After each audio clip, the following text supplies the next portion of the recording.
1970년대 초반 성장의 한계, 인류의 위기에 관한 로마 클럽 프로젝트 보고서라는 책이 출판됩니다. MIT 경영대학 산하 시스템역학그룹에서 로마 클럽의 의뢰를 받아 수행한 프로젝트의 결과물입니다. 이 책은 인간의 생태 발자국이 지구의 수용 성장의 한계를 초과해 끊임없이 지구를 훼손할 것임을 경고하는데요. 책이 출간된 지 50년이 지난 지금 낡은 성장 패러다임을 근본적으로 전환하고 지속가능성 혁명을 제시함으로써 붕괴 이후의 지구를 구할 현대의 고전이 되었습니다. 이 책이 출판되었을 때 일부 경제학자들과 정치가들은 저자들이 지구의 미래에 대해 지나치게 비관적이라고 비판했습니다. 기후위기나 환경 문제는 기술의 발전과 혁신으로 해결될 수 있다는 것이 비판의 논지였죠. 그러나 책이 출판된 후 50년이 지난 지금 성장의 한계가 가졌던 문제의식은 여전히 유효하며 오히려 상황은 더 악화되었습니다. 산업화 이전의 견조, 지구 평균 기온 상승폭을 1.5도 이내로 제한하자는 파리 기후협정의 목표가 위기를 맞고 있다는 사실에서 이 책의 문제의식은 증명되었습니다. 일각에서는 기후위기가 돌이킬 수 없는 티핑 포인트를 넘어섰을 것으로 전망하기도 합니다. 생태계의 파괴와 온난화로 기후위기를 초래한 것은 산업화로 인한 대기오염과 화석연료의 사용 등이 그 원인인데요. 특히 한때 신이 내려준 선물로 불렸던 플라스틱은 이제 악마의 저주가 되어 환경을 파괴하는 주 요인이 되었습니다. 2020년 기준 전 세계 모든 종류의 쓰레기 배출량은 20억 1천만 톤으로 1950년에 비해 12배 늘었고 플라스틱 배출량은 같은 기간 245배 늘었습니다. 플라스틱 배출량이 폭발적으로 늘어나는 것을 알 수 있는데요. 성장과 편리함에 익숙해진 인류는 그 대가로 생존을 위협받는 지경에 이른 것입니다. 1947년 원자폭탄 개발 계획인 맨하튼 프로젝트라는 것이 있었습니다. 여기에 참여한 과학자들과 알버트 아인슈타인이 인류에게 핵위협을 경고하기 위해 지구종말 시계를 만든 것인데요. 이제 핵무기보다는 기후위기로 인해 이 지구종말 시계는 더욱 당겨졌습니다. 현재 이 지구종말 시계는 지구종말을 알리는 자정을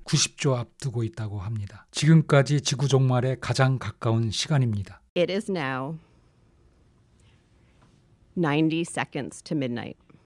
전 세계가 이런 파멸적 기후위기에 대응하고 지구 종말 시계를 되돌리기 위해 탄소 중립과 쓰레기 배출 억제, 폐기물 재활용, 친환경 산업으로 방향 전환을 모색하고 있는데요. 특히 플라스틱 폐기물의 소각과 매립은 지금 지구가 겪고 있는 기후위기의 중요 원인 중 하나입니다. 따라서 플라스틱 폐기물의 배출 억제와 재활용 필요성이 더욱 커지고 있습니다. 플라스틱 폐기물의 재활용은 물질 재활용과 화학적 재활용, 에너지 회수라는 세 가지 방식으로 이루어지고 있습니다. 물질 재활용은 화쇄하고 녹여서 재생, 이용하는 방식이고 화학적 재활용은 플라스틱 분자 구조를 분해시켜서 순수 원료 상태로 되돌리는 방식입니다. 그리고 에너지 회수는 플라스틱을 연료로 만든 후 그 연료를 태워서 에너지를 회수하는 방식입니다. 이 중 에너지 회수는 소각 과정에서 유해 물질이 발생하는 문제점으로 인해 해외에서는 재활용으로 인정하지 않으려는 경향성이 있는데요. 특히 우리나라는 해외의 기준보다 낮은 저품질의 비상형 SRF를 연료로 사용하면서 플라스틱 폐기물을 소각해서 에너지를 회수하는 재활용 방식은 본래의 정책적 목표와 더욱 거리가 멀어지게 되었습니다. 비상형 SRF에 사용되는 연료는 플라스틱과 같은 가연성 폐기물을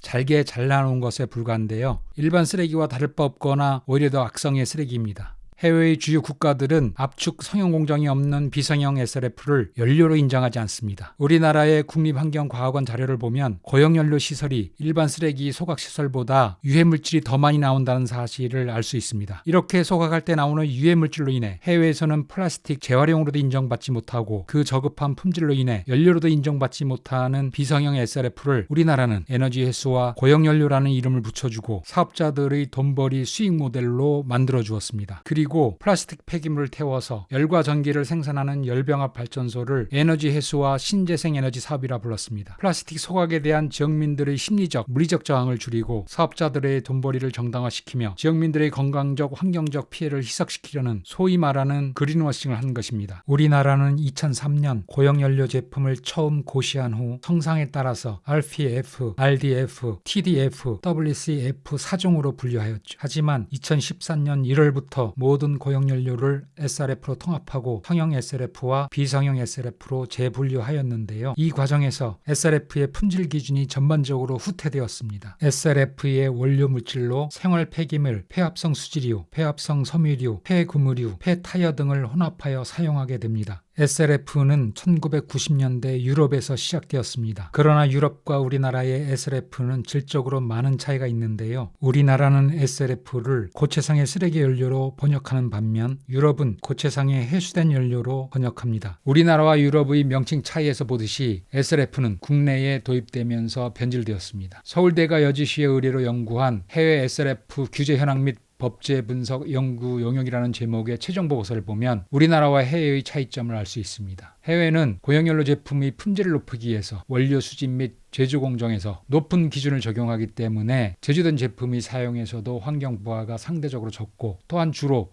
대형 소속로나 석탄 화력 발전소에서 추가 연료로 이용되기 때문에 연소 과정에서 문제 발생 가능성이 적다는 것입니다. 우리나라도 고형연료 제품의 환경적 안정성을 도모하기 위해 품질 등급제라는 제도를 도입하고 있습니다. 품질 등급제에서는 크게 저위 발열량, 수은, 염소, 황분 4가지 기준으로 등급을 정하고 있습니다. 이 중에서 황분은 폐타이어로 제조된 경우에만 해당됩니다. 일본과 유럽에 있는 수분 함량이 우리나라에서는 빠져 있습니다. 또한 염소 농도는 다이옥신 배출과 연관성이 높은 척도로서 농도를 기준으로 비교했을 때 우리나라의 최고점인 3점에 해당하는 기준이 일본의 B등급, 유럽 SLF의 2등급에 해당합니다. 이렇듯 일본 및 유럽의 품질 기준과 등급 기준은 우리나라보다 더 높게 설정되어 있습니다. 우리나라 고형연료 제품은 수은, 카드뮴, 납, 비소 이렇게 4가지 성분의 중금속에 대해서만 규제하고 있습니다. 바이오 SLF 제품만 크롬을 포함한 5가지 성분을 규제하고 있습니다. 해외와 비교해보면 품질 등급과 규제 항목에서 현격한 차이가 있음을 알 수 있습니다. RDF 등 4종류였던 고형연료가 SLF로 통합되면서 관련 성분 기준도 전체적으로 완화되었다는 것이 이 연구 영역 보고서의 내용입니다. 그리고 유럽이나 다른 국가는 국제에너지기구의 분류에 따라 애초부터 생분해가 안 되는 플라스틱을 활용한 발전을 신재생에너지로 인정하고 있지 않습니다. 그러나 우리나라는 SLF를 신재생에너지로 분류했습니다. 특히 이명박 정부는 신재생에너지 공급 의무화 제도를 시행하죠. 이 제도를 통해 SLF를 소각하여 발전하는 사업자에게 신재생에너지 사용을 인정해주고 높은 수준의 가중치가 부여된 인증서를 발급하여 줍니다. 그리고 이 인증서를 시장에서 거래할 수 있도록 하여 이익을 보장해 주었습니다. 한마디로 쓰레기 소각으로 돈을 벌 수 있게 해준 것입니다. 이러한 이명박 정부의 정책으로 인해 SLF로 돈을 벌려는 사업자들이 무분별하게 생겨나는데요. 전국적으로 산업시설뿐만 아니라 주택가 인근에도 SLF 소각장이 우후죽순으로 들어서게 됩니다. SLF 소각 사업자는 쓰레기가 계속 배출돼야 사업이 유지됩니다.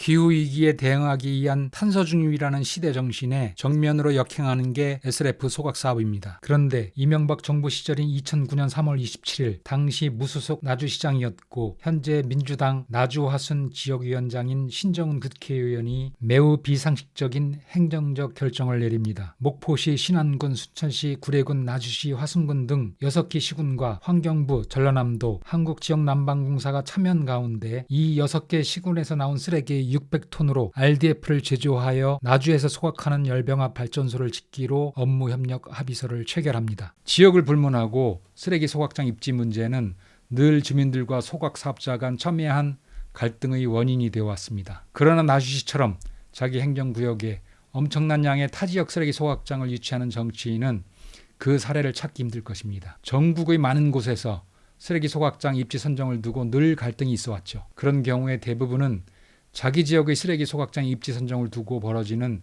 지역 내 갈등입니다. 그런데 도대체 왜 나주 쓰레기 2배도 아니고 3배도 아닌 무려 35배가 넘는 어마어마한 양의 소각장을 유치하는 상식을 벗어난 합의서에 사인을 했는지 도무지 이해가 되지 않는데요. 같은 시기에 건설되던 전국의 10개 혁신도시와 세종시를 포함해서 유일하게 나주시만 이런 선택을 했다는 점에서 신정훈 나주시장의 행정적 결정은 매우 이례적인 일이었습니다. 이처럼 엄청난 양의 타지역 쓰레기를 들여와 소각한다는 것이 지역사회에 어떤 파장을 몰고 올지를 전혀 예측하지 못했던 무지의 소산인지 아니면 어떤 다른 정치적 이유가 있었는지는 지금에서는 알 수가 없습니다. 분명한 것은 그가 체결한 이 쓰레기 득약이 엄청난 양의 광주 쓰레기를 들여오게 된 결정적 이유가 되었고, 그로 인해 나주 시민의 환경권과 건강권이 심각하게 위협받게 되었으며 지금도 언제 터질지 모르는 시한폭탄이 되어 째깍째깍 시간이 흘러가고 있다는 사실입니다. 나주시를